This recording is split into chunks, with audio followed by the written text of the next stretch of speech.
মার্কিন president Joe বাইডেনের সঙ্গে সাক্ষাৎ করবেন ইসরায়েলের প্রেসিডেন্ট আইজ্যাক হারজগ। 12 নভেম্বর মঙ্গলবার হোয়াইট হাউসে তাদের মিলিত হওয়ার কথা রয়েছে বলে জানিয়েছে টাইমস অফ ইসরায়েল।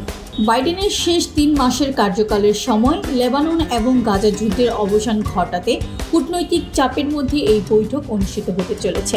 2021 সালের জানুয়ারিতে মার্কিন প্রেসিডেন্ট হিসেবে হোয়াইট হাউসে প্রবেশের পর এটি বাইডেনের সঙ্গে হারজগের তৃতীয় বৈঠক। বর্তমানে ইহুদি ফেডারেশনের 2024 সাধারণ অধিবেশনে ভাষণ দিতে হারজগ যুক্তরাষ্ট্রে অবস্থান করছেন।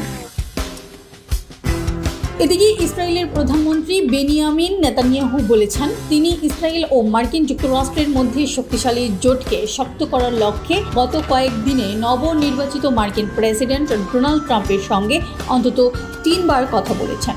এক বিবৃতিতে নেতানিয়াহু বলেন, এগুলো ভালো এবং অত্যন্ত গুরুত্বপূর্ণ কথোপকথন ছিল। আমরা ইরানের সব ধরনের হুমকি এবং এর দ্বারা সৃষ্ট বিপদের দিকে চোখ রাখছি। ইসরায়েলের সামনে শান্তি সম্প্রসারণ এবং অন্যান্য ক্ষেত্রেও বড় সুযোগ আমরা দেখতে পাচ্ছি। 2023 সালের অক্টোবরে শুরু হওয়া গাজা যুদ্ধের ইতি টানতে বারবার চেষ্টা করেও এখন পর্যন্ত সফলতার মুখ দেখেনি বাইডেন প্রশাসন।